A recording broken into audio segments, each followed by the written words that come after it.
Hello there, welcome to your very first tutorial on PHP. Now instead of me blabbering about PHP, I thought it would be much better if we go to the actual site and look at the official definition given by them. So as you can see, I have the php.net, which is PHP's official website, loaded on my browser right here.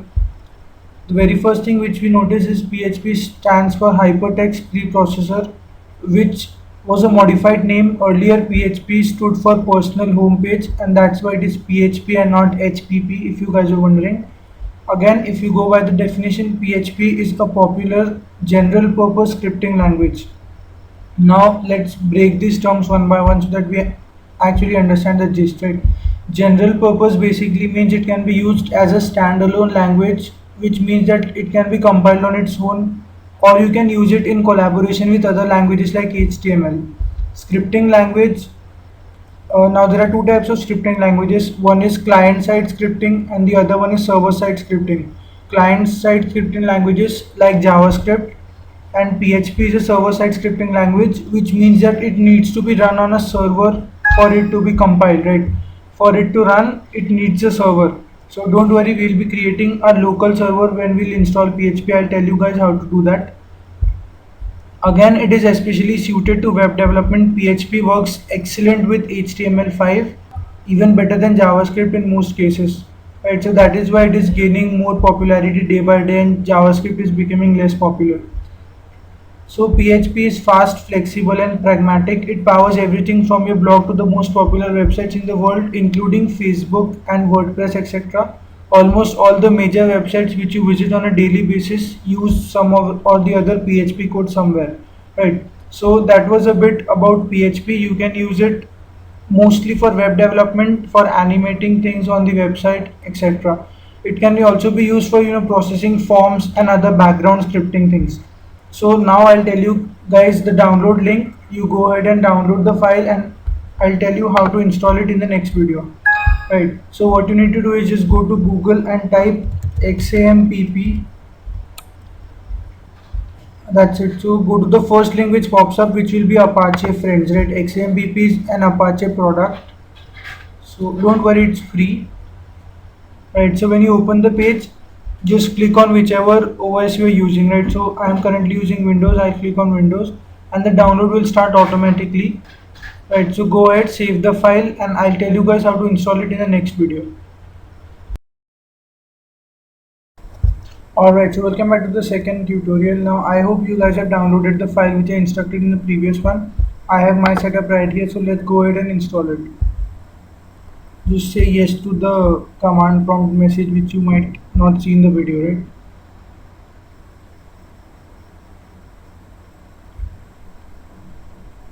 Again, if you see any warning message, just click on OK. You don't need to worry about it. So here we are at the installation wizard. The installation is very basic. Still, I will just guide you once. Just click next. Leave everything by default. As you can see, PHP is mandatory, right? So you don't need to worry about it. Leave everything as it is. Click on next. Select the folder wherever you want to install. The best would be the default location again. Make sure you uncheck this box right here, because this would install another application which is not really required at the moment. So just untick the box and continue next, and then let it install. It will take a while.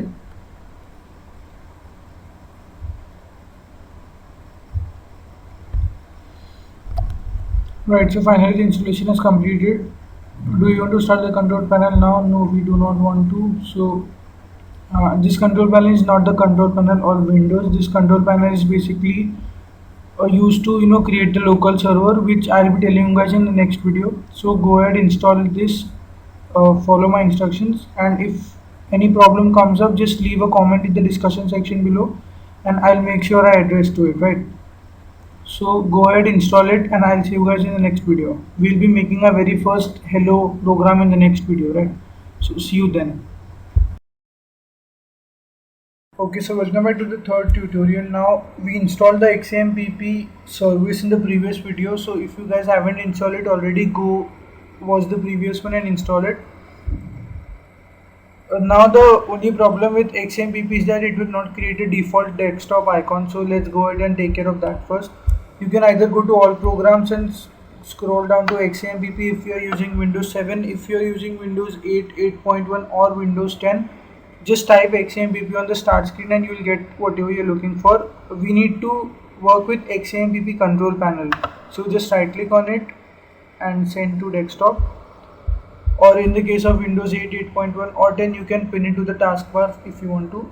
So let's open it up and get started.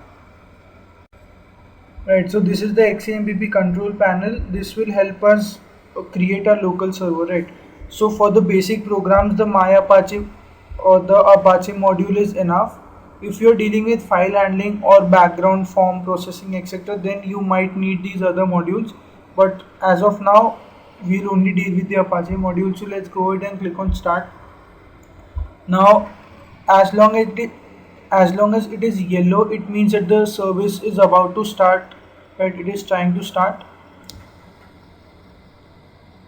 and once it turns sort of greenish, light bluish, whatever color you want to call it, see this color, then the service has started and it will show the list of ports on which this is working. You don't need to worry about it at the moment.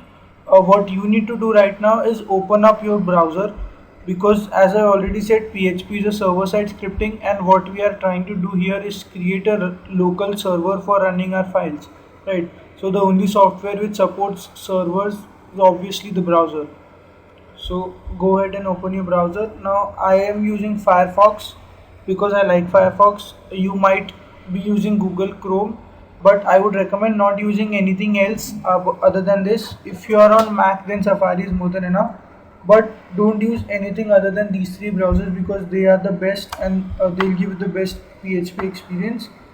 Other browsers might have some problems, right? So what you need to do now is, in the address bar, go ahead and write localhost and press enter. Localhost is basically the domain for your local XAMPP server which we just created. So if this screen pops up after you type localhost, welcome to XAMPP for Windows, this basically means that our installation is successful. You have successfully installed XAMPP on the system. If however you do not get this screen, you might want to uninstall and reinstall the software again. If anything else or any error pops up, again leave a comment in the discussion section below. So once you see this screen, we can start writing our own PHP code. So let's go ahead and write a very first program now. For doing that, what you need to do is go back to the directory where you have installed PHP or XAMPP, right? So in my case, the installation was in local disk I and XAMPP. There you go. Here we only need to worry about one folder, which is the htdocs folder, right? So as you can see, there is a folder for MySQL, Perl, PHP, etc., and all the other languages which we selected. But the files whichever we make will be in the htdocs folder and nowhere else. So open the htdocs folder, and this is where we'll be saving all our files, right? All our script files. As you can see, there is already an existing PHP script here, but let's go ahead and create a new one. Now for writing PHP code, you need not have any special software, right? You can either write it in the notepad itself, Word, or any other text editor for that matter. But the best text editor for writing these softwares is Notepad++. So I use Notepad++. You can use either Notepad or any other editor that you want. I would recommend Notepad++ because it is very easy to code using Notepad++. If you go to Google and just type Notepad++, the very first link will be the website from where you can download it for free. So if you don't have it installed already, go ahead and do that. Since it is installed on my system, let's go ahead and make our very first file.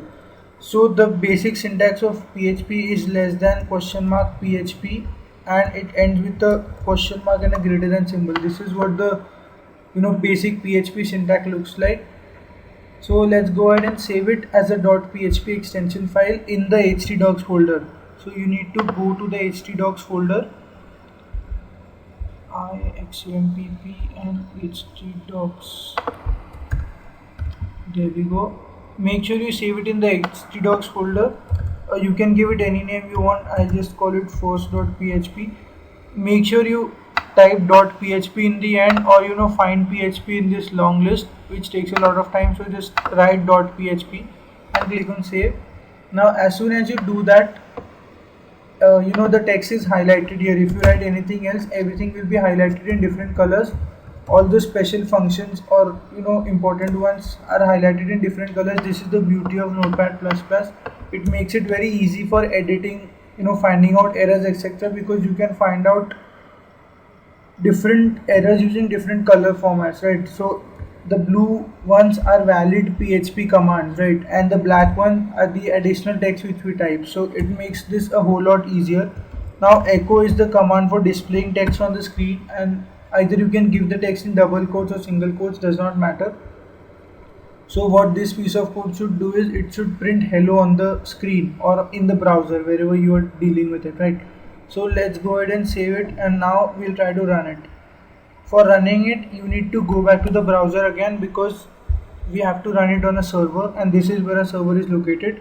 What you need to do is just remove the dashboard and type the file name here. So it will be localhost/first.php, and press enter. So as you can see, we get the hello output which we wrote the code for on the screen.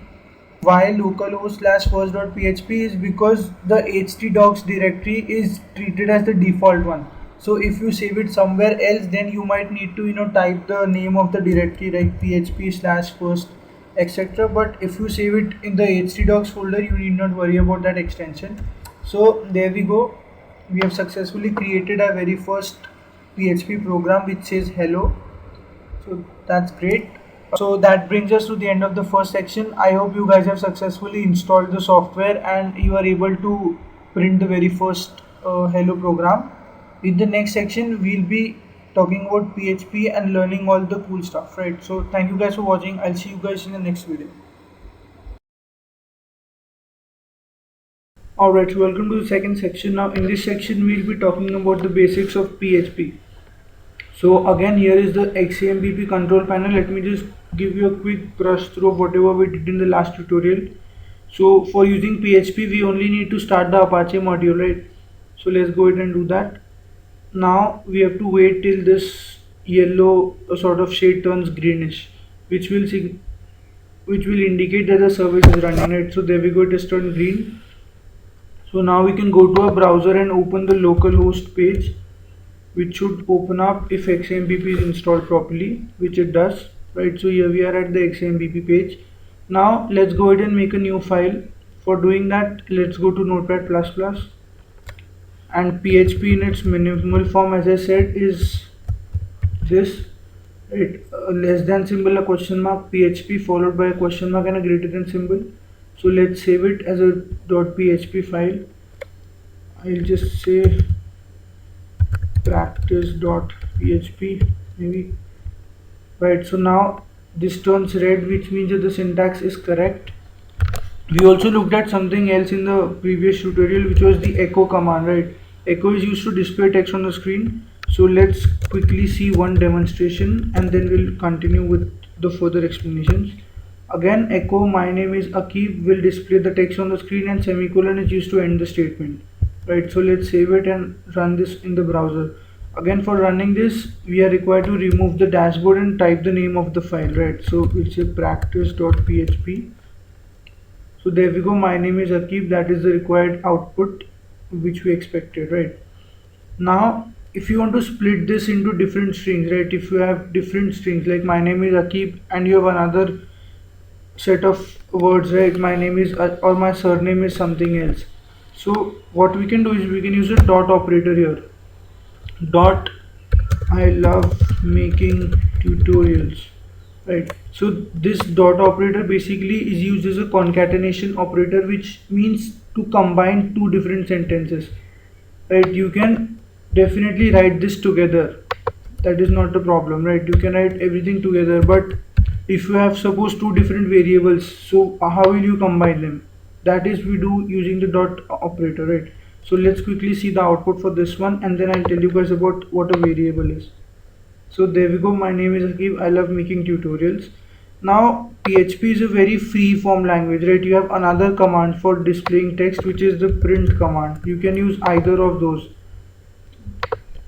So let's see the output. In this case we get the exact same output. So echo and print serve the same purpose. You can use whichever suits you, right?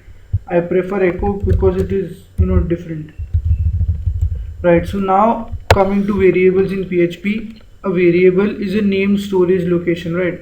So in most of the other programming languages, what happens is that we have to specify the data type of the variable before declaring, right? So we need to say whether the variable is an integer or a character or a string. But in case of PHP, there is no such restriction. You just have to write the name of the variable and its value. There is a syntax to be followed here. The variable name starts with a dollar sign and whatever name, say my name, this is the name of my variable, and you can give the value, whatever value you want. Again, my age will be 19, right? So this is the beauty of PHP. Two different variables, one is a string, one is an integer, but there is no difference in their syntax, right? If it was C++ or any other language, you have to say int my age is equal to 19 and char my name is a key, right? So let's quickly display this and see what we get. So I'll say echo my name dot my age, right? So instead of messing it up, let's give it a bit of space here, right? So that is where the dot operation comes in handy, right? Now again let's refresh this and it says Akib 19. This is the value of name and this is the value of age. So that was it for this tutorial, guys. Go ahead, try the basic commands out, and I'll see you guys in the next one where we'll be talking about the if else and other condition statements. So thank you guys for watching. I'll see you guys later. Okay, so welcome back to the fifth tutorial. So as I said, in this tutorial we'll be talking about the if else condition statements. Basically what if else helps us to do is it helps us to make decisions, right? It happens in daily life. We say if it does not rain, I'll go to my office. If it rains, I'll maybe probably take a leave and things like that. So how do we do that stuff in PHP? So there are two statements for that. Let us look at them individually first and then we'll look at them together. The very first is the if statement. So before doing that, let's take a simple example. Let's say we make a program to check whether the age is less than 18 or not. If it is less than 18, we'll simply say you are not eligible to vote, and if it is greater than 18, we'll say you are eligible to vote, right? So let's make a new variable, my age or age, whatever you want to call it, and assign it some default value, say 18 or probably 19, which is my age. So now what we can do is we can actually compare this. We'll say if age is greater than 18, so we'll echo you can vote, right? So if the age is greater than 18, which it is, so it should display you can vote. So let's go ahead and try the demo once. There you go, it says you can vote. Now if I just modify the program and say age is 17, now it should not display you can vote. It should simply do nothing, right? So it basically does nothing. Now what if we want to display something when this condition is false, right? So we are displaying you can vote when this condition is true. So what happens if the condition is false? That is decided by the else statement, right? So we'll say else echo you cannot vote, right? Again we'll end with a semicolon. So let's try this out. It should say you can vote because the age is 19. Now if I go ahead and make it 17, you will see you cannot vote. So that is where the if else statement comes in handy. It helps us to make decisions based on two conditions, right? So you can either write else age is less than 18 here, but it will take that automatically. Again, if we have more than two conditions, right? Say what if there are three conditions? Say I have to display something for 16, something for 17, something else for 18. So what we can do is we can say else if age is greater than 17, do something else, and again else, which basically means if neither of these is true, then do something else. So this is also permitted. You can have this syntax also. This is called the if else if ladder, right? because if you see it is again, this if is inside this else, and this again is inside, right? So basically this is called nesting. One if else construct inside another if else construct, right? So this if is individual and this else is this whole thing, right? So there is another if condition inside this else and another else condition also inside this else. So it is possible to have infinite number of if else statements, but when the choices are limited it's fine, but when the number of choices are very much, then this becomes very tedious. So we'll look at the way to solve the problem in the next tutorial. So if you have only 2 or 3 choices, then if else or the if else if construct is works just fine. But if you have say 20 choices, you will not keep writing if else if else if else if, right? There has to be a simpler way for doing that, and that is what we'll be taking a look at in the next tutorial. We'll talk about the switch case. There is some special provisions for switch case in the case of PHP, which we'll look at in the next tutorial. So go ahead, try the if else out, and I'll see you guys later. Alright, so welcome back to another tutorial. So as you can see, I have my XAMPP Apache server on right here, and I have the notepad++ package.php file. I have removed all the previous code which we made. I hope you guys were able to try out if else properly. If you guys have any doubts at any point of time, you can always ping me up in the discussion section below. Right, so as I said, in this video we'll be discussing about the switch case. Now switch case is not necessarily an alternative to if else, because if else is better if there are 2, 3 or maximum 4 conditions, right? But when we come to a part where the number of conditions are more than 4, right? Suppose we have 40 conditions. Suppose you are making a menu program for a restaurant or something where we have say 40 items on the menu. So you have to give a choice for all those 40 items, and your program should be efficient to handle the 40 inputs accordingly, right? If you use if else for those 40 operations, it will take a hell lot of time more than what the switch case will take, right? So here's the basic syntax of switch case. We use the word switch, we have the condition here in the brackets, and then we have the entire switch case code in these curly braces, right? Anything between these braces is called a block, right? So we have the switch block in the brace. So the condition should be any value, right? The beauty of PHP again is that it can be anything. It can be a character, it can be a string, it can be a floating point or a decimal point number or an integer or anything, right? In case of C, C++ and other languages, it is only the numbers and characters are allowed, right? But here you can have strings or any other data type you want.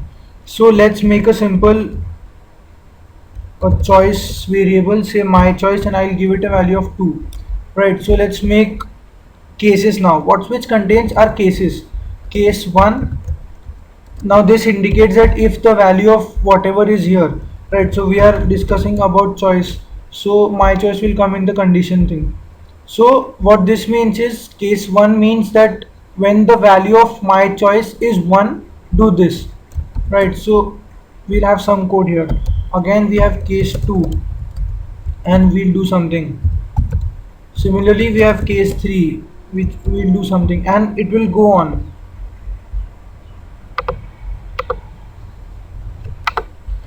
Right, so we have all these cases which will indicate what we will do when the value is equal to the value of my choice. So in this case the value of my choice is 2, right? So case 2 will get executed. So let's write some simple things which we can understand and which will not take up more time. Choice 2, we'll write choice 3, and this list can go on and on. So you can yourself imagine how easy it is considered to if else. You can just copy it 100 times and just change the numbers and do whatever you want to, right? And in the end we have something called as a default case, which means that if the value of my choice is neither of that we mentioned, we can have something as the default. So here we can probably display that invalid choice or something, right? So we forgot echo command here, so let me quickly take care of that.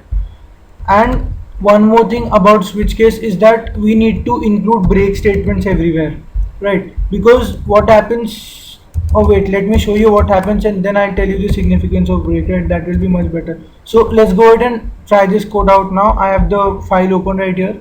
So it says choice 2 as well as choice 3. Now why is it showing both the cases? It did not show choice 1, that is okay because it is not equal to 1, but my choice is equal to 2, right? So only case 2 should get executed. Well, here's the surprise. In the switch case, what happens is that all the cases after the case which is true are executed, right? So this will execute, if case 2 is true, it will execute case 2, case 3 and the default case, everything till we reach the end of the block, right? So that is why I told we need to include break statements everywhere. Break statement basically what it does is it takes the control out from the switch case, or rather it takes the control out from the innermost block it is in. So since in this case the block is the switch case block, the break command will take the control outside the block, right? So that if case 1 is true, only this code will be executed. If case 2 is true, only this case will be executed, and so on, right? So default, again we can say invalid or whatever, output, input, whatever you want to say, right? And never forget semicolons. That is the worst mistake people make. So now as you can see, we get choice 2, which is the required output. Now this was the basic syntax of switch case, which is similar to the other programming languages. PHP, as I mentioned earlier many times, is a very free form language, so there are multiple syntaxes available for everything, right? So one another syntax for switch case is this: you can have a colon here, and you can have something called as a end switch command, right? So this is basically removing the braces, I mean the switch without the braces, right? The block is between this end switch and the switch case statement. Whatever is there between these two statements is the body of the switch case. So again, let's check out the output. Now what we'll do is we'll make the condition as say 4, so it should execute the default case, right? So there we go, we get invalid out top whatever, right? So you get the point. So that is what the switch case basically does. It helps us increase the efficiency of the program when we have more than a handful of cases. So that is all about the switch case which you guys need to know. So go ahead, try that out, and I'll see you guys in the next one. Alright, so welcome back to another tutorial. Now in the previous two tutorials we talked about the if and the switch case, which are basically used when we have a given condition. Right, now what happens when we have to repeat a given set of statements multiple times? For example, every time a customer enters your restaurant you have to show the menu, right? So the action of showing the menu has to be repeated multiple times. So you will not write the code for showing it again and again every time. So that is where the concept of loops come in. Loops help us to repeat one set of statements a given number of times. So that is what we'll be discussing in this and the next few tutorials. There are 4 loops in PHP, out of which 3 are common in other languages as well, which is the for loop, while loop and the do while loop. PHP also adds another interesting loop called the for each loop, which we'll take a look later. So in this video we'll be talking about for, and we'll discuss the next loop. We'll discuss the remaining loops in the upcoming tutorials. So let's get started. As you can see, I have a blank file set up right here, and here's my notepad file. So let's get started. The basic syntax of a for loop is this: for initialization, then we have the condition, semicolon, condition, and we have the updation. Now updation basically means you can add or delete or whatever, right? And here comes the loops body.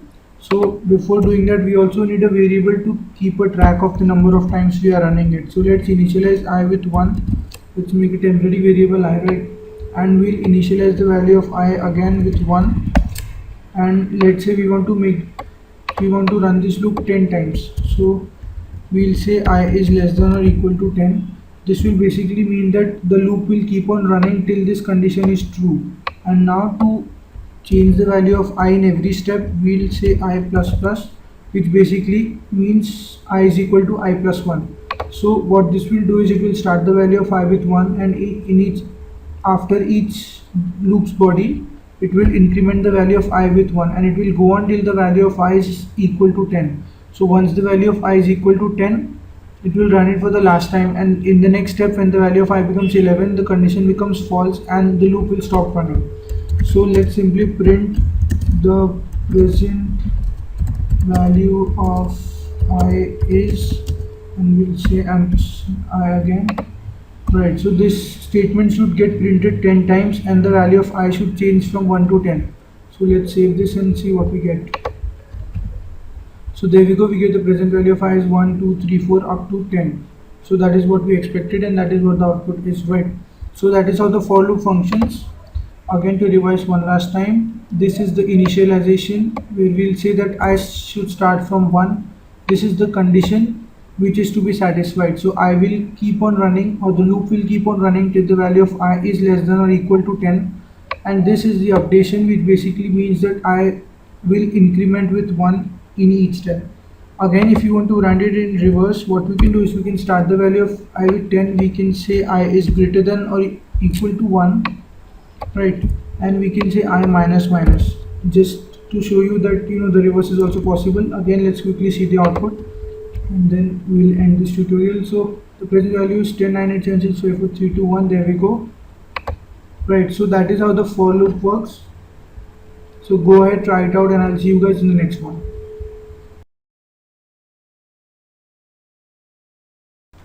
Right, so in the previous tutorial we discussed the for loop, and in this one we'll be talking about the while loop. Now what we'll do is we'll do the exact same statement with the while loop as well, so that it will be easy for you to compare between the two and get the difference as to how each one functions. So let me quickly give you the syntax of the while loop. We have the while keyword, a bracket, and the body. Now there is a slight difference in the positioning of the three things. The initialization happens before the body of the loop. The the condition happens here in the brackets, and the updation happens inside the body of the loop. The most common mistake made by people is they forget the updation statement and it becomes an infinite loop, right? So make sure you don't forget the updation statement, because it has to be inside the body of the loop, and obviously it is the last line in the body, right? So let's quickly make a variable, say I, and initialize it with 1 again. What condition did we have? We had I less than or equal to 10, and let's echo same thing, the present value of I is, and we'll say ampersand I. There we go, and a semicolon obviously. Now before we forget, let's quickly add the updation statement, which is ampersand I plus plus. Now you won't forget it here because we have just one body, or just one statement in the body. When you make a huge program, it is possible that you will forget it. So please mark my words, this is important, right? Because if you do not update the value of I, it will be 1 and this loop will keep on running forever, and then God knows what will happen with your computer, right? So let's quickly save this, go to the browser, refresh, and there we go. 1, 2, 3, 4, 5, 6, 7, 8, 9, and 10, the exact same output which we got in the previous one and which is expected also. Now let's try the reverse one. We'll say I is equal to 10 and I is greater than or equal to 1. Now instead of greater than or equal to 1, we can also write it greater than 0, right? Both mean the same, and this will be I minus minus. So save and run. So there we go. 10, 9, 8, 7, 6, 5, 4, 3, 2, 1. Again the reverse statements. So that is how you give conditions here. So that was all about the while loop. Just the only difference is between the positioning of these three statements. The do while loop, however, is quite different in the way it functions. So we'll take a look at it in the next video. So go ahead, try the while loop out, and I'll see you later. Okay, so welcome back to another tutorial. Now in the last two tutorials we talk about the for loop and the while loop, and we saw that both are slightly different with respect to the three things, where we place the three things, but the functionality is the same. But in this video we'll be talking about the do while loop, which has a slightly different functionality, or which takes a slightly different approach towards getting the output, right? So let me start with the syntax first. So this is the syntax. We have the do keyword and we have the loop body, and then we have the while at the end of the loop with a semicolon. Again the initialization is done here outside the loop, then we have the updation inside the loop, and then we have the condition in the whiles bracket after the end of the loop, right? So condition, right? Now there is a difference between the functionality, as you can see, because the placement although it was different in the last two cases, the order was same. But here the order is different. The updation comes before the condition. So what this indicates is that even if the condition fails for the very first time, the loop will run once. Right, so the body of the loop will be executed at least once, even if the condition is false in the very first time. Now we'll understand this with the help of an example. First, let's try out the same statement again. So I is equal to 1, we'll say I plus plus, and before that we'll print the echo. The present value of I is, there we go, and then we have the updation here, and the condition was I is less than or equal to 10. So we'll do that. Now let's quickly run this and see what we get. Right, so we get the exact same output. Let's try the reverse one as well. So I will be 10, I minus minus, and greater than 0. Right, looking at the output, we get 10, 9, 8, 7, 6, 5, 4, 3, 2, 1. So that is not an issue, both the things work similar.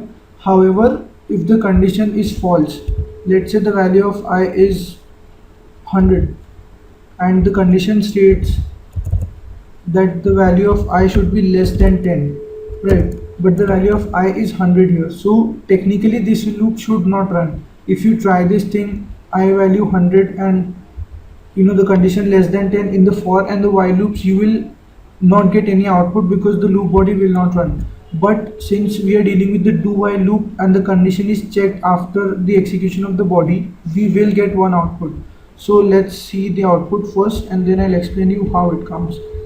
So it will say the present value of I is 100. Now let's look at the flow of the execution.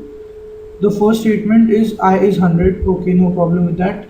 Inside the do loops body, we have the present value of I is ampersand I. Now before reaching here, we haven't checked any conditions, right? So basically this is all going in a flow.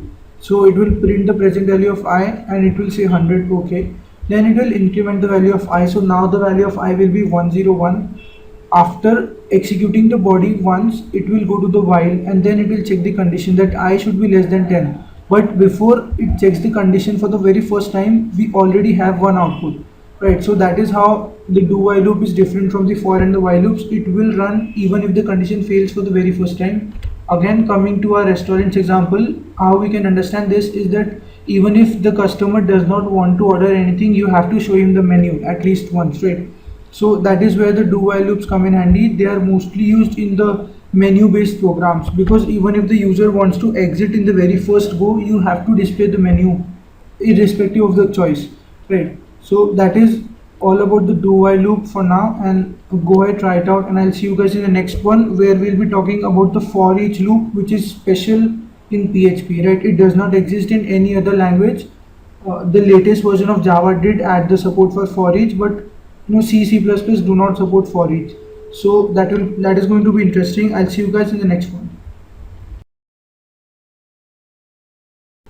Okay, so welcome back to the 10th video. Now in the previous one we talk about the do while loop, and I said that we will be discussing the for each loop in this video. So before moving on to for each, we need to know one another concept called the arrays. Now array is basically a collection of data items, basically a collection of similar data items. For example, if you have one integer say I, if you have another integer say j, so that is okay, we can have 2 to 4, or even a to z, 26 integers like that. But what if we have a million integers or 1,000 integers or 60 students in a class? So how will you go about this? That is where the concept of arrays comes in. Arrays basically allow us to group all the integers into one single unit called the array, obviously.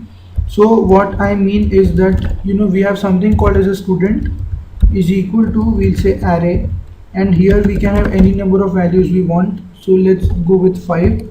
So again, this statement basically means that there are 5 students or 5 integers. So for our convenience, let's say these are the roll numbers of these 5 students, right? 1 2 3 4 and 5. So again, instead of writing student 1 is equal to 1, student 2 is equal to 2, we wrote 5, or we made 5 student variables in one single unit, right?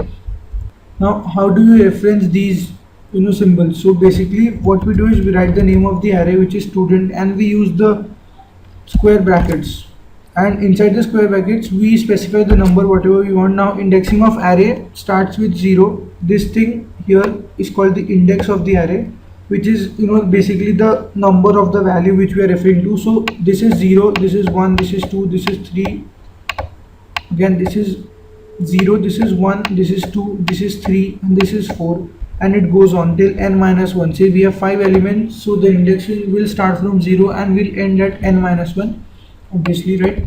So student of 0 means 1, student of 1 means 2 in this case, and so on. So that is how you reference the array elements. Now if we want to have another array of names, so we can again go ahead, write names, and we can give values right like that, and it will we can keep going on till whatever number of values we want. Again, let's say we want to have an array of floating point numbers, so we'll say array 1.2, 17.0, and so on till you finish with your numbers. The list is never ending, right? So what I basically am trying to prove here is that there is no data type specific syntax of an array. You can have any data type into this one common syntax, which is the ampersand name of the array, right, and is equal to the array keyword and the values in the brackets. So that is how you declare an array. Now for deleting an array, or it is called the unset. So we'll say unset and ampersand student. So this will basically delete the array from the memory. So we can use the unset once we are done with the program. It is not compulsory to use it because the compiler will do it automatically. But again, if you want to if you want to be sure to remove the values, you can do that. Now let's talk about the for each loop. The for each loop is basically used to modify every single element of this array, right? So in the previous 3 loops, what we did is we modified the value of I every time, right? We modified the value of the loop variable every time.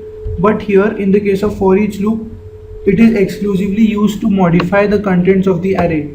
So suppose we have to we have a common operation for all these elements. So instead of doing ampersand student is equal to student of 0 is equal to something and ampersand student of 1 is equal to something, if we have the exact same operation for all the 5 elements, we can go ahead with the for each loop. So we have for each, and here in the brackets we have the name of the array first, then we have the as keyword, and we'll say this symbol which is above 7 on the keyboard, and we'll have to make another variable. So we'll say class rep for our reference.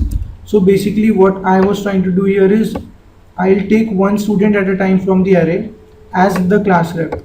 So basically, or if you want to call it monitor, let's call it monitor, it will be easy. So what this statement means is that in each body of the loop, one student will become the monitor of the class.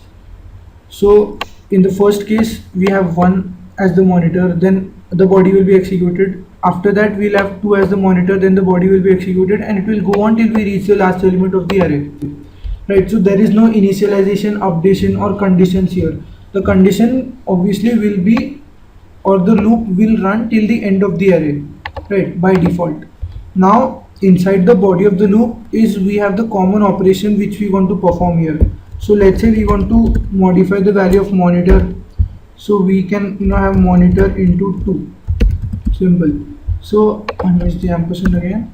Okay, so what this statement will do is in the first loop it will take the 1 and it will multiply it by 2. In the second run it will take 2 and multiply it by 2, and this will go on till 5, right? So basically the new modified array will now be 2, 4, 6, 8 and 10. Now before we see the modified array, or before we try to print the array, let me tell you one more thing, because before printing the array you need to do this every single time. Make another variable called length, or whatever you want to call it. This will basically contain the size of the array. So we'll say count, which is a predefined function in PHP, which helps us to count the number of variables in the array. So we have to give the name of the array here. So what this statement will do is it will count the number of elements in the array. And now let's make a for loop. So we again need a loop variable for that, and we'll start the variable with 0 because we are dealing with arrays and the indexing starts from 0 again, right? And we'll run the loop till we reach the value of count. So we can have length here equal to length because we want to run it till we reach the end of the array, and we will have I plus plus, right? So now in the loop body we need to print the array. So let's comment out this for each loop. So I'm telling you guys a lot of stuff in this video.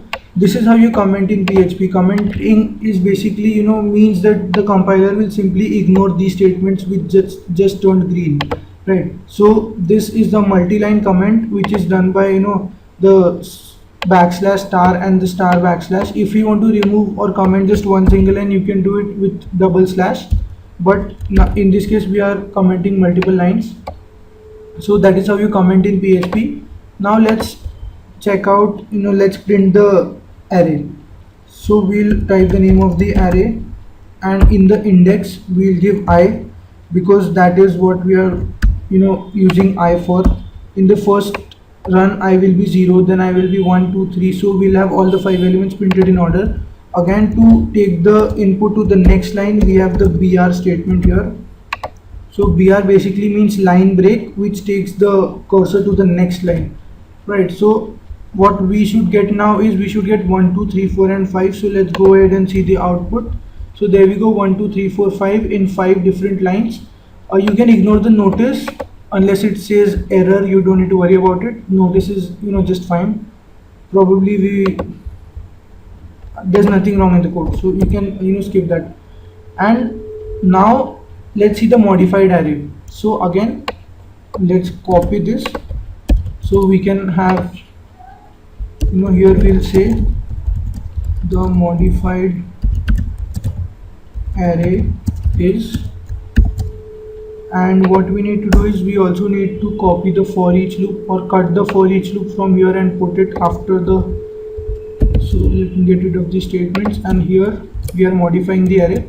So here is the array, we are first printing it, then we are modifying the array and we are printing it again, so that it will be clear. The first 5 outputs will be 1 2 3 4 5, and the next 5 should be 2 4 6 8 10. So let's see the output. So there we go, 1 2 3 4 5, and the modified array is 2 4 6 8 and 10. So that is what every single element of the array has been multiplied with 2, and that is what the for each loop is used for. It, as the name says, for each. So it will take one element at a time and it will perform this operation on the element. So this is basically used to modify every single element in the array. However, if you just want to modify 1 or 2 elements, you can do it with the normal referencing, right? So you can have student of say 1 is equal to something, and that is just fine. But if you want to modify all the elements, that is how you do it, and that is all about the for each loop that you guys need to know. So thank you guys for watching, and I'll see you guys in the next one.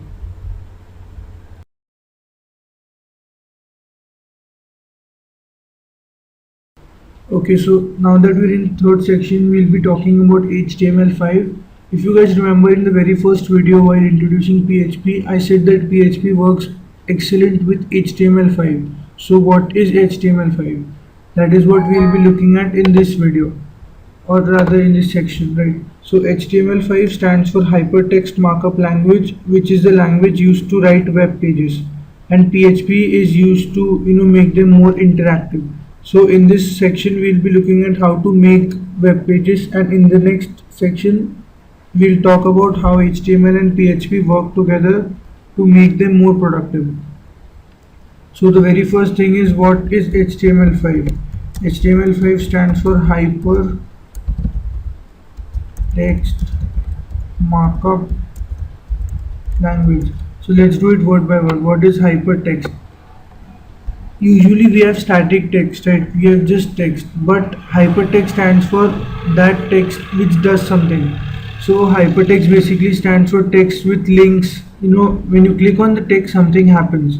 So that is what hypertext stands for. Then we have something called as markup. Markup basically means that the entire content is marked up in certain things called tags in HTML, which we'll be talking about in the next video, right? So, for example, this is a tag in HTML, and language is obviously a language. So that is what it stands for: hypertext markup language.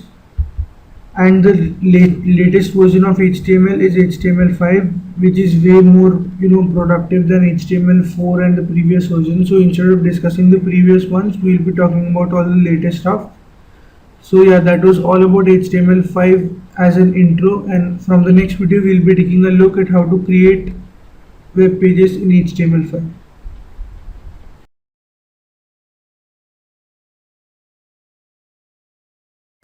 Okay, so welcome back to another video on HTML5. Now, in this video, we'll be talking about the very basic things called tags. So, what is a tag? A tag is basically a name or an identifier given to something, right? So, everything in HTML is enclosed in tags. So, tags start with a less than symbol, then we have the name of the tag, and we have a greater than symbol. This is what a tag looks like. For example, we have the head tag and the body tag. So we'll have head, we'll have body, right? Things like these. And we have two types of tags. One is the opening tag and the other one is the closing tag, which contains a forward slash just before the name of the tag, right? So this makes them a pair. It starts here and ends here, and whatever content is between these tags is, this function is performed for this particular piece of content. And there is another type of tag called single tag or self-enclosed tag, which contains the slash just after the name here. For example, certain tags which do not have any, which do not need any content, they are self-satisfactory, or they are self-functional. So those kind of tags, for example, we have BR for line break, right? So these kinds of tags which do not need any data for them are used using the self-enclosed or single tags, right? So that is what a tag looks like. Now the very first tag which is there in every HTML document is the doc type tag. So I might as well talk to you guys about this doc type HTML. This is what is the first line in every HTML document. It has to be the first line in every HTML document. Other than that, the document is not valid, right? So doc type basically stands for which type of document are we making. So this basically tells the browser that which version of HTML are we using. So if we use HTML, it will indicate that we are using HTML5, and there are other syntaxes for HTML4 and the previous versions, which is a very lengthy one, right? In HTML4 etc., we have a huge 3-line doc type used to indicate HTML4. In HTML5, they kept it simple, just HTML, right? So again, a tag is the pair, and yes, you do have to include the exclamation symbol. It is not an error, or it is not a mistake, right? It is necessary. So again, a tag starts with the less than symbol, the tag name, and ends with a greater than symbol. This is an opening tag.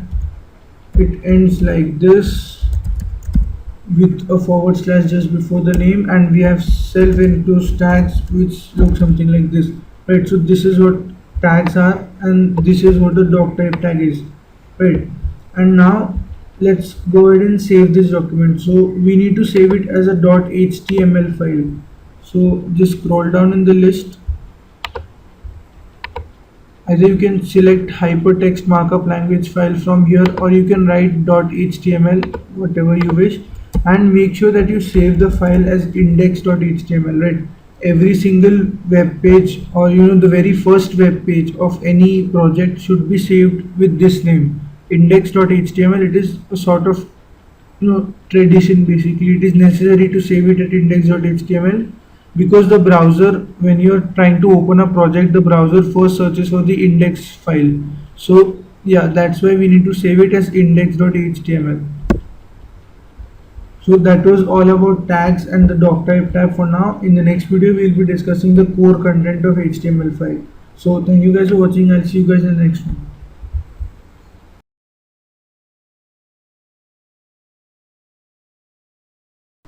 Okay, so now that we know what a doc type tag is and how to start the very first, the very first line of any HTML document, let's now look at how to make the proper website. The very first tag which we use is the HTML tag. So as you can see, this turns blue, which indicates that it is a valid tag, and it will turn blue on most of the advanced editors like Notepad++. But if you type in Notepad, you won't understand. And if it is not blue, which basically indicates that the tag is invalid except the doc type tag, right? Doc type is always valid and it will not change any color. So this is the opening tag, and here we have the closing tag. This is the basic HTML tags, and everything in the website has to go in between these tags, right? So the entire web page, if you look at any web page, for example say Google or Facebook, you will see that the entire page is divided into two sections. So one, we have a head tags, and we have a body tag, right? So these are the two divisions. So basically what happens is that head tag is, let's give it a bit of space. Yeah, so the head tag is all the information that the browser needs, right? The, for example, what appears in the title bar, keywords for index searches, the title of the page, etc. And body is what the user sees, the entire content in the web page, that comes under body, and all the other text stuff goes inside the head tags, right? So this is the basic syntax of any web page. You can use it as a the basic syntax for any web page which you will make. Now we need to specify a few things before we start. One is the language attribute, which indicates which language are we using. So obviously we are using English because I am talking in English. And then inside head you have certain tags called meta tags.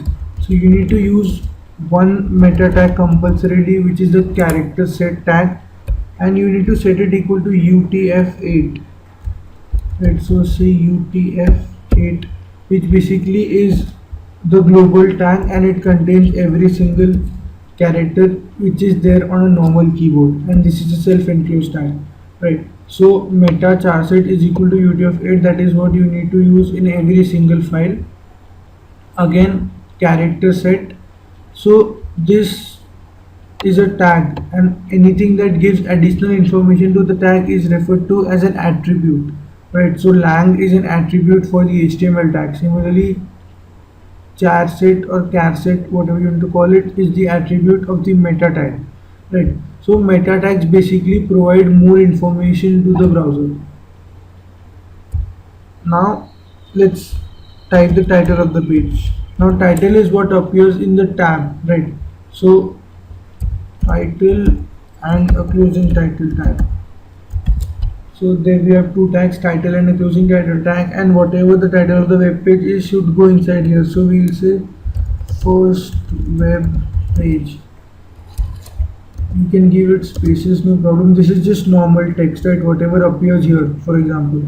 So that is the title tag. So let's quickly run this page now. So you can go to wherever you saved the file, and it will automatically open in the browser, as you can see. Right, so as you can see, we have the first web page written in the tabs tab, which is the title of the web page, and this is the body part, which we haven't written yet, so we don't have anything here. If we write some random text here, so yeah, there we go. There you can see this is the body content, although this is not valid, but still, and this is the title or the content of the head. Other things in head include keywords and scripts, etc., which we'll look at in the next section. We will not talk about keywords, but we will discuss PHP scripts as to how they fit in the HTML5 document. So to recap one last time, The very first tag in any HTML document is the HTML tag, and it ends with the closing HTML tag. Another interesting thing about the notepad, right? When you select one HTML tag or any tag for that matter, you can see its equivalent or its closing tag. Both are highlighted at the same time, so you are sure that it has a closing tag, right? Because many a times it happens that you have an opening tag but you forget to write a closing tag for that. So this is the easy way to figure it out. And again we have the head tag, and similarly we can see the body tag and also the title tag, right? So this really helps. So I would really recommend using notepad plus plus or any other editor which has these functionalities, because it makes it very easy for us to reduce the number of errors in any document, right? So yeah, this is the HTML tag, which is the very first tag in every single document, and we need to give it an attribute called language, indicating the browser as to which language we are writing the code in. This basically is used in certain websites, certain mobile websites like Xiaomi etc., wherein if you open the China's version you will see it in Chinese, and if you open the Indian version you will see it in English, right? Then we have the head tag, which is used to provide more information to the browser. Now inside the head tag we have a lot of meta tags usually, but just for the sake of example I have written one tag which is absolutely essential, and the attribute for that is the character set, and UTF-8 is basically the universal character set, universal type font or something, right? And then we have the title of the web page here, which goes under the title tags, the closing head tag, and the body tags. So we'll not talk much about the head tags in this section because it is not necessary. This much information is sufficient for a basic website, but we will look at how to write content and add content to the body in the next few videos. So that was all about the basic structure. You can use this template for every single HTML page which you make, right? So make sure you save this properly. Okay, so that was it for this video. I'll see you guys in the next one.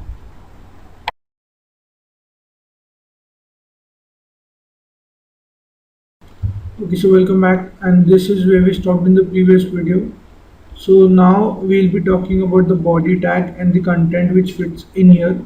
So in HTML5 there are a few special new tags introduced for us to make the spacing very easy, right? If you look at any website, what happens is that the first part is the header, right, where you have the logo etc.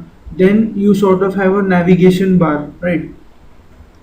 After the navigation bar you have the main content here, and apart from the main content there is something, side news or relevant information on the right hand corner, and then you have the footer at the bottom, right? So in earlier versions of HTML5 we had to use different divisions to make this thing happen, but in HTML5 they have introduced special tags which recognize each one of these things. So the very first thing for the header is what is called the header tag, right? So yeah, there we go, opening and closing header. This basically contains the name and logo of the page, of the company or whatever, who is making the website. So in there we can add a heading. A heading in HTML5 starts with H, and there are 6 headings: H1, H2, H3, H4, H5 and H6. H1 is the biggest and it goes on reducing till H6, right? So let's say Chalk Street. This is the name of my this company, the website, and this will basically come in the header tag, right? Again, if you want to try out the other 5 headers, what we can do is we can just copy paste it a few times, and we can change these to 2, 3, 4, 5, and we need one more, 6, right? Again 2, 3, 4, 5 and 6. This will basically make 6 headings of different sizes, and if you want to add a logo or something you can go ahead and add that. I don't want to go into it at the moment. Then we have something called as a navigation bar, and the tag which they figured out for it was nav, right? So nav basically contains links to navigation. So let's say we have a few links. So what happens? Okay, we'll add links in the next video. Now coming back to the third tag, which is, as I said, header first, then the navigation bar, then the main content or the main section. So again, the tag which they named was the section tag, obviously, how appropriately named, right? And other than the main section, we have something called as a sidebar. So that is called a side, and we can have multiple sections and sidebars, right? It's not necessary to have only one. And then in the ending we have, the copyright information and made by stuff, which is called the footer of a web page. So we have the footer tag. So this is how a body is divided. We have a header tag which contains the logo and title of the company. Then we have a navigation bar which basically helps us to navigate through the web page or connect to different links, right? Like home, contact us, my profile, friends, etc. Then we have something called as a section, which is the main content of the website. Then we have aside or a few aside bars mostly, which give other information which is not as essential as the main section, but should be present nonetheless, maybe advertisements or stuff like that. Then we have the footer tag which contains the copyright information, etc. So this is the basic syntax of the body. Again, this can be used as a template for any website which we are making. So we are slowly building on the template. As you can see, in every video we'll just keep on adding to it, and in the end we'll have a whole complete website ready, right? So now let's quickly go ahead and run this and see what we get. So there we go, we get 6 different headings, chalk sheet. This is H1 till H6, right? So that was all about the body for this video, and we'll add links in the next one. So yeah, I'll see you guys then. Okay, so welcome back to the next video. Now in the previous one we discussed about placing these different elements in the body of a web page, right? We discussed what each of these stands for. So also we talked about the header, where we added a few headings. Now I have removed everything and only kept one heading, as you can see. So in this video we'll be talking about everything else, right? So this might be a little longer than the previous videos. So let's quickly get started with the link. Now to add a link, what we need to do is, now before going to that, there are two kinds of links, right? One link will point to another web page, and there is second kind of link which points to somewhere on the same page, right? So we'll take a look at both of them. First, let's take a look at the link which points to another page. So to add a link, we use the A or the anchor tag, right? So this is the basic tag used for adding a link. And in the attribute section we need to provide href, which is the hypertext reference or the address of wherever we want to link to. So let's say we want to link to Google, so we'll say google.com, and in between these tags we need to provide the text which will be visible to the user, right? So this link here will not be visible to the user. The text which we write here will be visible to the user. So we'll say click here to go to Google or something, right? So this will basically add a link here and it will point to google.com. So let's save this and run it out and see what we get. So it says click here to go to Google. This is a typical blue colored underlined link thing. So when we say it should go to Google, but my net is not working right now, so it won't connect, right? So that is how you link to another web page. Now the second kind of link which I mentioned was pointing somewhere on the same page, right? So before we can point somewhere, we need some content on the page where we can point to. So let's add a few things here before we add a link to the something. So let's get started with this. The very first thing which I want to tell you guys about is the paragraph tag, which is a very basic tag. Just add whatever you want to add. Say this is my first paragraph, etc. And there you go. That is how a paragraph tag works, right? Next we need to add a list. See, we are adding a list, so let's add one. See, UL, which stands for unordered list, and an ending UL tag. And let's add a few list elements in between. say 1. Let me copy this, paste it a couple of times, call it 2, 3, 4. Right, so now we have two things. Let's add an image as well. So for adding an image, the tag uses img, again a closing img tag, and here we need to mention the source in the src tag. So let me just quickly find an image and put it. The best way to find the entire image path is this: go to whatever image you want to add. Let's take a sample picture.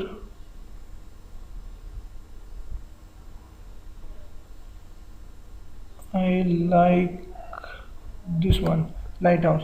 So what you guys do is go to the address bar, just single click on it and you get the entire address. Right click on it, it will give you an option to copy, right? So just copy this address and the image, or the name of the image, right? Lighthouse. Go back to the document, paste the address right here and mention lighthouse.jpg or whatever format that image is. Let me check it once. It is a jpeg image, right? So I missed the e here and it should say jpeg. There we go. So this is how it adds an image. Again, if you want to specify the height and width, you can do that. Let's say height is 100 pixels and the width is also 100 pixels. Now there is another attribute in the image tag which you can use, which is alt. So alt basically means that if the image does not show up, or if the browser is not able to find the image or locate the image, this text will be displayed. So we'll say sample picture for the time being. Alt tag is not mandatory, but it is useful because at times it might be possible that there is some error with the path you gave, a spelling mistake or something like that, right? So let's refresh this again. Okay, so we missed a path or something, so that is why we got the alt text, right? Okay, not an issue. Now let's go ahead and add links to all the three parts in the same page. So before we do that, let's make sure that the text is not visible to us, right? Because right now everything is visible to us, right? So let's move this down. Let's add a few line breaks here so that we can actually see if we are pointing to something or not. Let me copy this, paste it a couple times, and let me make sure it is not visible. Okay, it is still visible. One more. Right, so now as you can see, the paragraph is down, and let's do the same with the list and the image as well. There we go. Refresh it one more time. So now there is a decent amount of gap between the three parts. Now let's go ahead and add a link to all the three parts, right? So for doing that, the very first thing which we need to do is we need to add an anchor tag to wherever we want to point to. So since we want to point to this particular paragraph, just go to the beginning of the paragraph and add an anchor tag here. And in this tag, we need not mention any reference, we just need to give it a name, right? So let's say para is the name that I want to give to the paragraph, and let's do the same with the link. Go to the beginning of the link, add an anchor tag here and give it a name, links, links, and let's do the same with the image.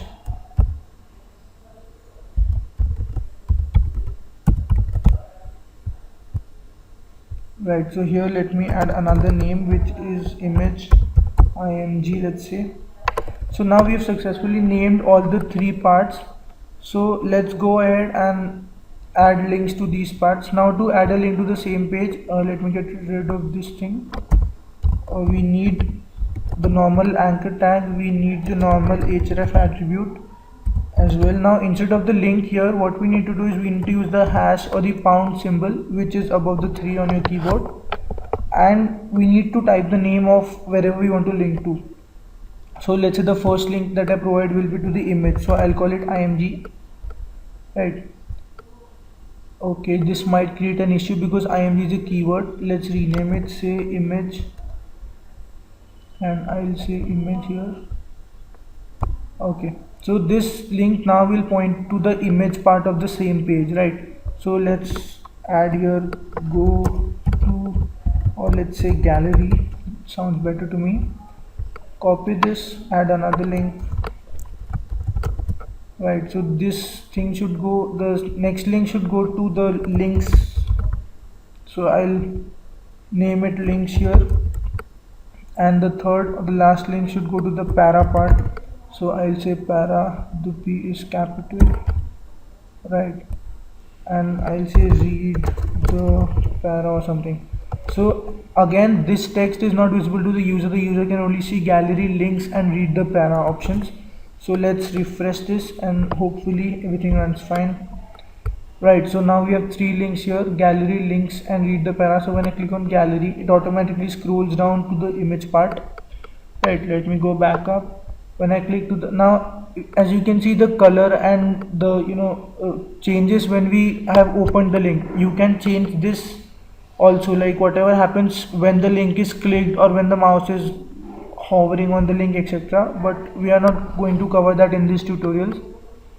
Again, let's click to the links thing, and there we go, we are taken down to the links part or the list part, and read the para, and it will scroll down to the paragraph which is right here, so it won't go anywhere, right? So that is how you add links to the different parts of the same page, right? Now let me quickly get rid of everything and we'll come to the next part, which is the section part. Right, now let's refresh this. Okay, back to square one. Now in the section, as we've already discussed, you can add paragraphs and links and everything else, video, image, audio, etc.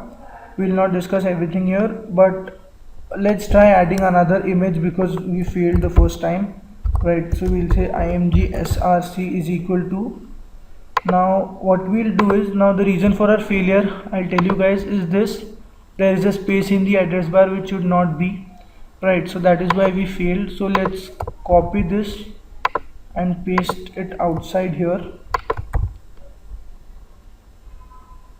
Now when we copy the path, hopefully there is no line.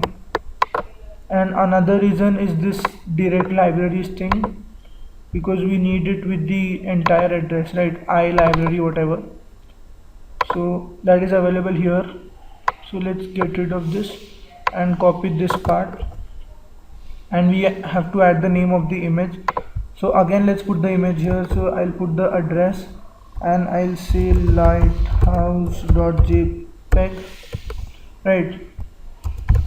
Height is equal to 100 pixels, or let's see what the original thing is, and we'll say alt sample pic and the closing image tag. Let's see if it works or not. Okay, it's still not working, maybe because of the JPEG thing. Come on.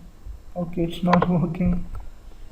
If you give the correct path, it should work. Maybe because I have this iDrive in place of C, so that might be the reason that it's not working, right? So anyways, that's how you add an image to the page. And for the audio and video also it is the same. I'll show you guys. I'll not add anything. We have the audio tag, then we have the source attribute here, and then we have the closing audio tag here. That's how you add an audio, and the same is with the video. Here you have two more things. We have something called as autoplay, which basically means that whenever you add something, it will start playing automatically when the page is fully loaded.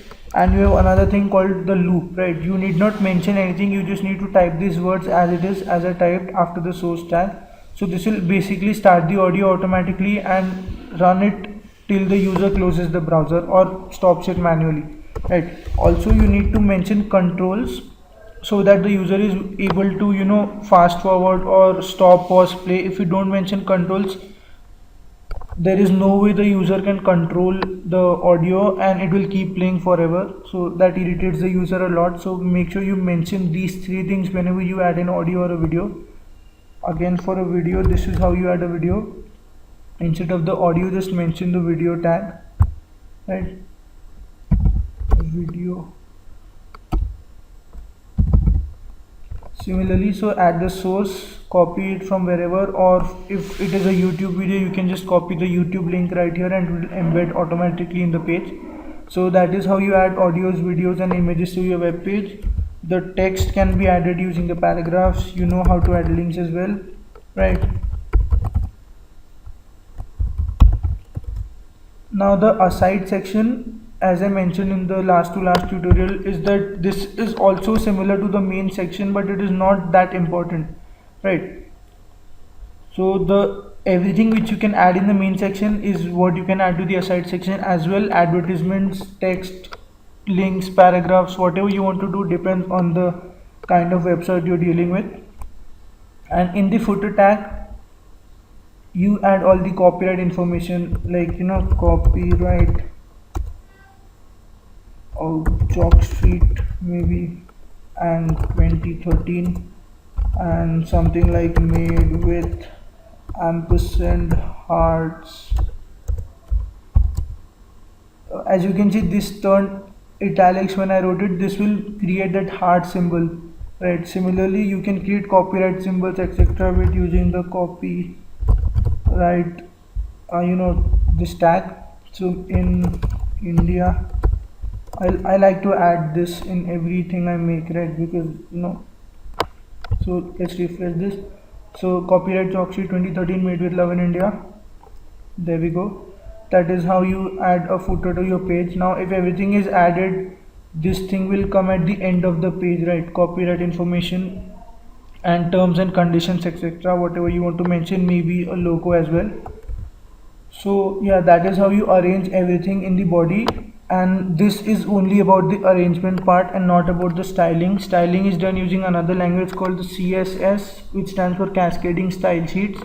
There is another tutorial available on CSS on the website, so go ahead and check it out. We will not be covering CSS in this series, and that is also all about HTML5 that we'll be covering in this series. In the next section, what we'll do is we'll try to combine HTML, whatever we have learned so far, and PHP by making a form, right? We'll make a form and we'll try to save the contents in a file or somewhere, right? So we'll basically make a form and take the input from the user and display a message. So that will be done using the form attribute of HTML, which we'll discuss in the next section, and PHP as well. So that's it for this video. Thank you guys for watching. I'll see you guys in the next section. Alright, so welcome back to the last section. Now, as I mentioned in the previous video, in this section what we'll be doing is we'll be creating a simple form using HTML, and then we'll try to read the contents of the form and display them back to the user using PHP. Right, so we'll basically make a form, take the input and display whatever the user has entered to the user again. Right, so in the first video we'll take a look at how to create a form using HTML. Now for creating a form, we basically don't need anything, so let's remove everything and let's focus only on the form. So we use the form attribute, which is form obviously, and then we have a closing form tag. We need to add a few attributes, but we'll take a look at them later. Now we are only concerned with the layout of the form, right? So the very first thing we need is, let's ask for a username, say username, and let's take it to the next line, and here we'll add an input field, which is basically the text dialog box that appears. So we'll say type is equal to text. There are basically three types of input. One is a button, one is a text, and other one is a radio button and checkbox etc. There are few, but these are the three mostly used: the button, the text, and the radio buttons, right? So type is equal to text. If you want to set a default text in the thing, we use the value attribute. So we'll say value is equal to your name here maybe, and that's it. We close it. So let's refresh this and see what we get. So there we go, we get a username, your name here. So we have to remove this, add whatever name I have, right? Now let's add another thing, let's say nickname, and we'll do the exact same thing again. Let's add a few line breaks here as well so that it looks a little better. Again, this is also going to be a text field, so we'll say type is equal to text, and let's not put any value right now. Also we can give it a name attribute, so we'll say username. This attribute will be referred to when we'll be saving this or displaying this using PHP. So we'll say nickname for this one, right? So let's refresh this again and see what we get. So we get username, nickname, and we need a line break somewhere here. Should look a bit neat. Okay, there we go, username, nickname. And now let's quickly add a submit button. So we'll add another line break and another input, and type is equal to submit, which basically stands for the submit button. We'll say value, which will be the text of the button, should be submit, and name is equal to also submit will do, right? So there we go, refresh it, and we have a submit button. Now when we click on it, obviously nothing will happen, so we'll add this action using PHP in a while. Now another thing is the radio boxes, so let's add a few of those as well. So we'll say input or select your gender, maybe another line, and we'll say input type is equal to radio, name is equal to say male, and value is equal to also male. So what I basically did is I made a radio button with the value of male, right? Let's create another radio button, so we'll say type is equal to radio with the name of female this time, and value also to be female, right? There we go, and let's see what we get. Select your gender. Okay, it's not displaying the text.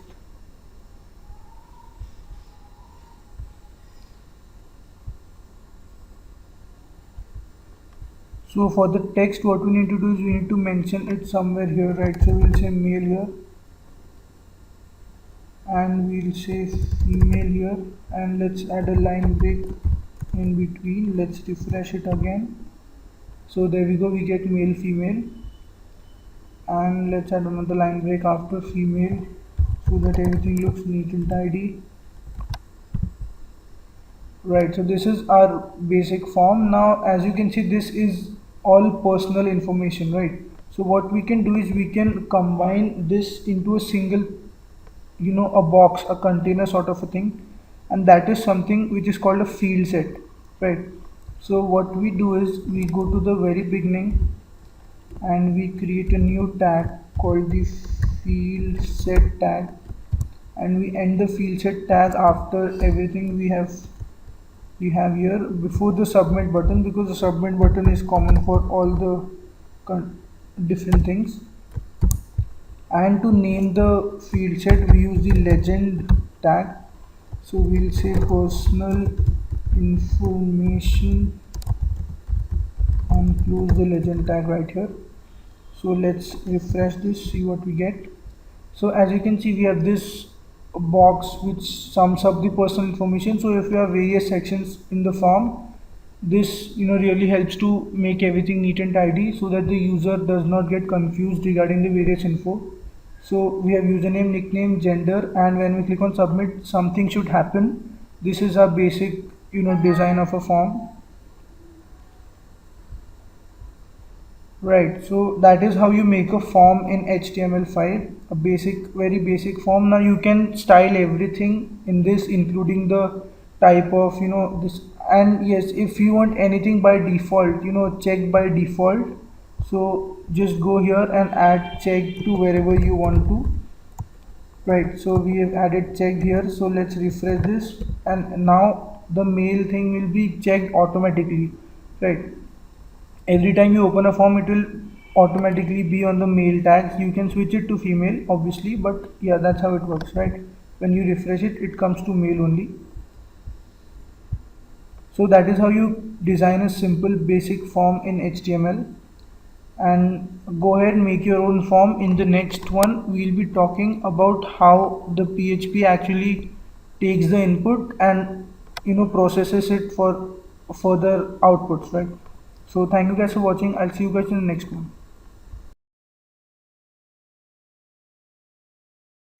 Alright, so welcome back to the second video. Now in the previous one we made a decent looking form using HTML5, right? So in this video we'll create another simple form with just two fields, username and email, and we'll make a PHP document wherein we'll try to read the content of that form, right? So let's get started with the form. We'll say form, and also I'll tell you about the action attribute in a while, so I just mention it so that I remember, right? And now let's say username is the first field, username, a line break, and we'll add a text box.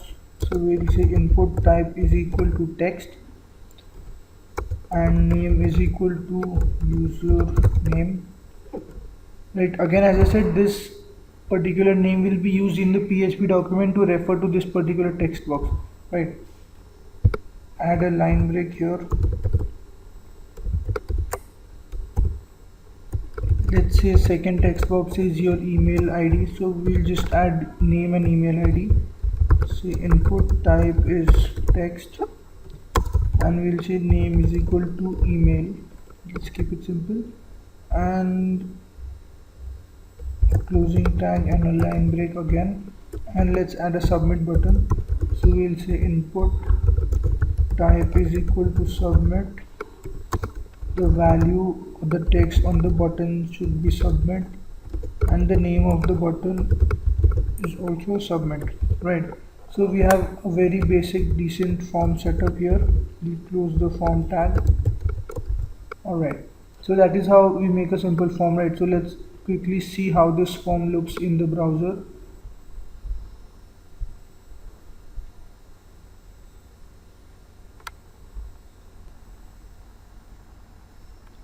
Right, so there we go. We get a username and email ID, a decent form setup here with the submit button. Now when you click on the button, nothing happens.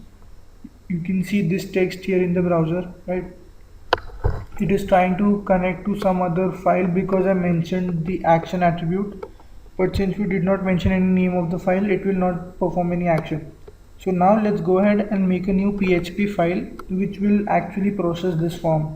So go to file new or select this or press Ctrl N whatever, and here what we'll do is we'll create another HTML type file, right? Because now we are trying to combine PHP and HTML, so I'll tell you guys how to incorporate the PHP script in an HTML document, right? So we'll say HTML, we'll have a body tag, or we'll have a head tag first. So let's have a title saying first or processing the form, call it whatever you want to call it, and then close the head tag, open the body tag, leave some space, close the body tag, close the HTML tag.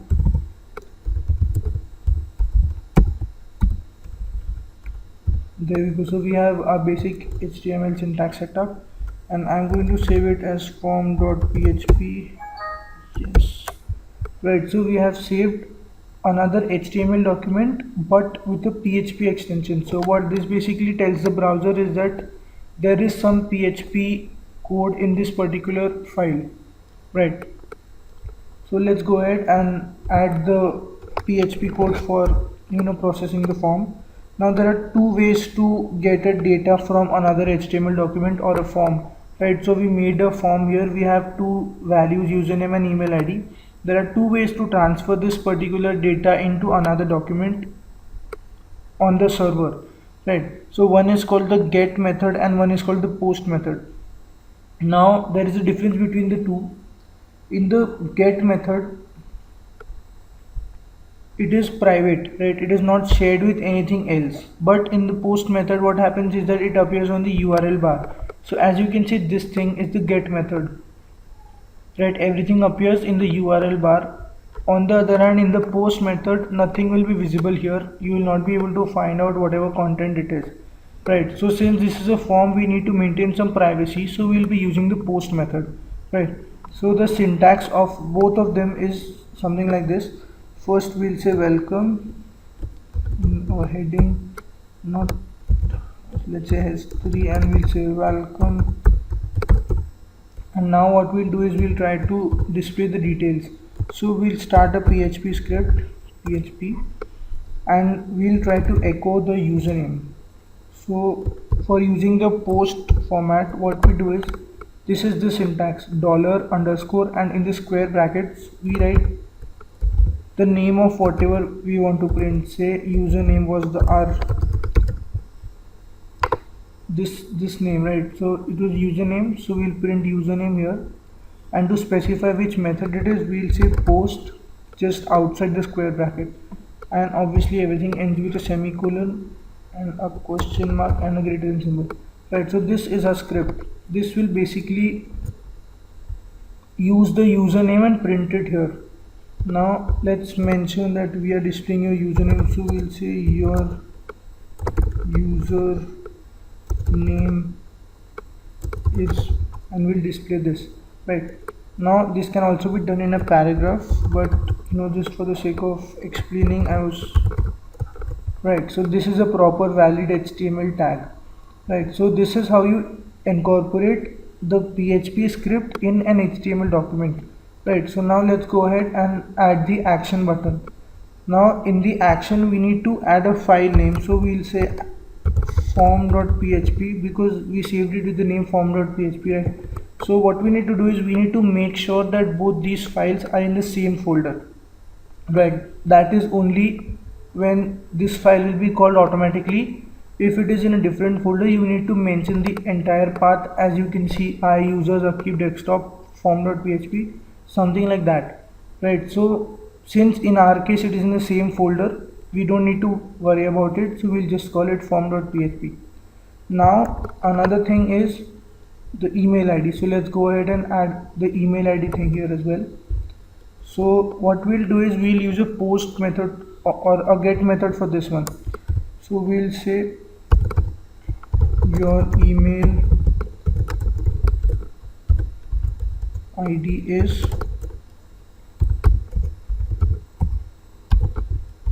and we'll add another script. There is no limit to the number of scripts which you can add, so you can add any number of scripts you want in a HTML document. Again we'll say underscore get, and in the brackets we'll say email. It is not recommended that we do that, or rather do this, because the privacy should be maintained while processing a form. But just for the sake of demonstrating both get and post, I'm trying to use both of them in a single document.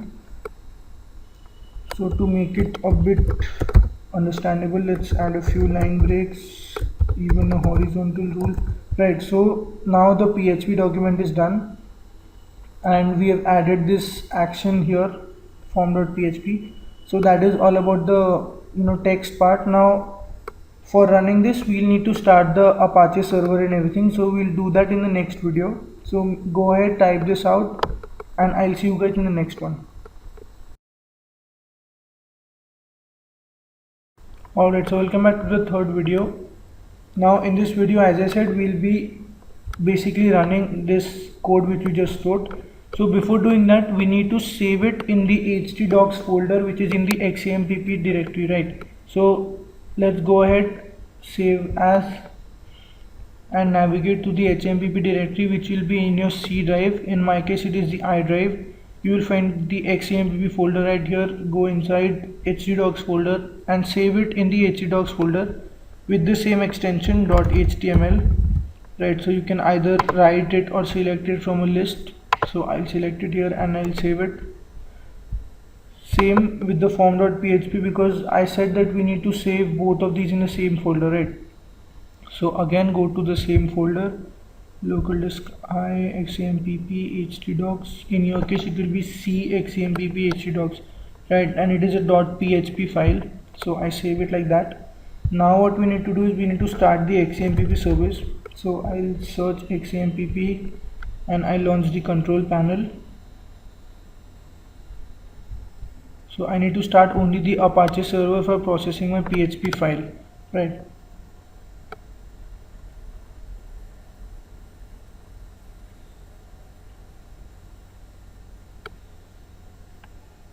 Just wait for a while till it starts. So it turned green, which means it's running. So let's go to our web or Firefox now, and again as we did in the PHP part, go to localhost, open the localhost directory and type the name of the document, right? So the name was index.html. So there we go, this is now open. I'll enter a username, I'll enter some email ID, and I'll click the submit button. So when I click the submit button, it goes to another page. Now as you can see, the username and email ID are there in the address bar as well. So your username is this. Now we have some issue here, undefined index, we probably misspelled something, and the email ID is agibajani@yahoo.in, right?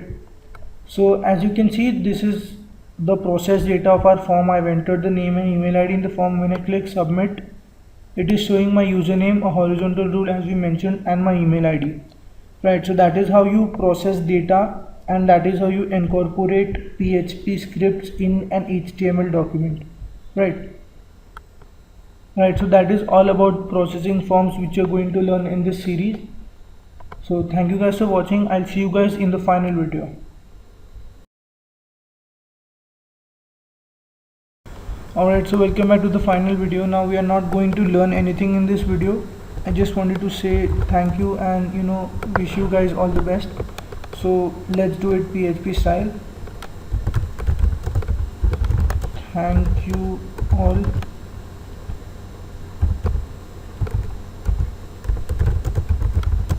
All the very best.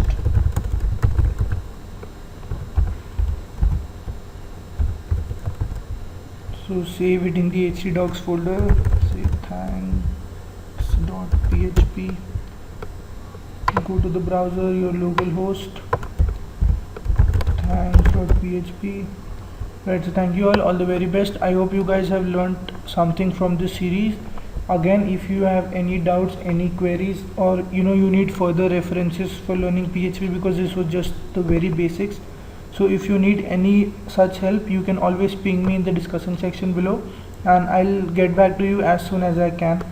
Right, so thank you guys for watching this course, and I'll see you next time.